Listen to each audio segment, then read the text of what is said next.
Einar, ekki, sko þetta endar í raun bara hörkuleik eftir að þitt lið eruð með þar alveg í bara fyrri hálfleik. Hvað svona gerist?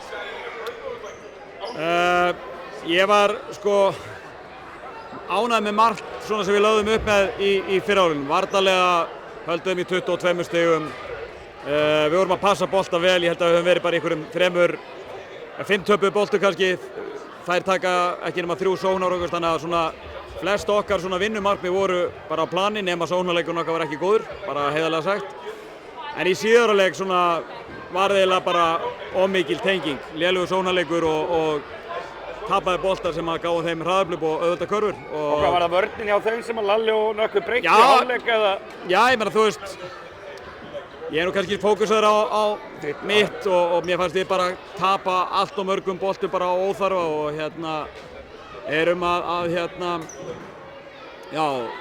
reyna að vanda orðalagið, þú veist, við erum bara að messa playum sko, þú veist, það er bara svolítið mikið það og það er bara eitthvað sem við þurfum að verða betri í en það er 1. október. Já, en núna alltaf vantaði Kana hjá Grindavík, menn það gæti verið að þínar dömur hafi kannski slakað á í hálfleik, haldið þetta væri bara komið eða hvað? Nei, mér fannst fyrstu 5 mínútur í þriðja bara fínar sko, þannig að ég held að það hef ekki verið máli, við verðum að gefa Grindavíkurliðinu kredit bara þú veist að þær fætuðu og komið tilbaka og ítt okkur út úr hlutum og svo framvegis en ég held að þetta ekki verið neitt hugafært gagnvart í nema þá einna helst bara þú veist óþægindi sem því fylgja að þú eigir að þú veist vinna eitthvað vegna þess að það vantar náttúrulega ekki bara Bandaríkjamenn, Isabella er náttúrulega gríðarlega öflugur leikmaður þannig að það vantar þarna tvo mjög sterka pósta í þeirra lið og En eins og þú segir, þetta er bara rétt að byrja og bara ákveðin haustbragur þannig séð. Við höfum átt bara fína rispur í pre-season og við höfum líka átt slög moment og það var svolítið bara leikur í dag, við áttum fína rispur og við áttum slög moment. En kannski að lokum, sko nú segir sagan að þetta sé kveðjuleikurinn. Það eru nú skita aldarinnar ef það verður meiri töf á þessu blessaða húsi en hvernig er tilfinningin að vera að taka þátt í kveðjuleikinn þú ert nánast alinn hérna upp? Ekki nánast, ég er alinn hérna upp frá 6 ára aldri. Sko fyrsta lagi þá bara áfram í AVF, þú veist, klára jobbið og nýtt hús í notkun bara í vikunni, ég er bara full að trúa því.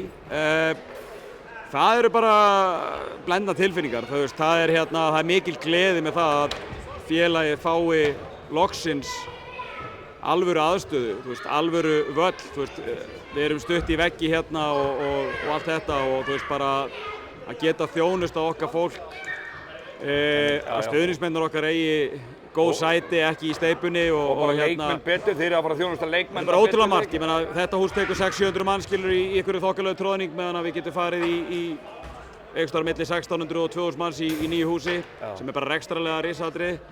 En þú veist, að því sögðu, þetta er besta parkett á Íslandi, þetta eru bestu körfurnar á Íslandi, þetta er besta krátið í þröngum sala á Íslandi og stemningin og sagan og bara þú veist allt sem að við höfum farið í gegnum hér bæði í gleði og sorg, þú veist, það er alveg eftirsjá á því líka sko.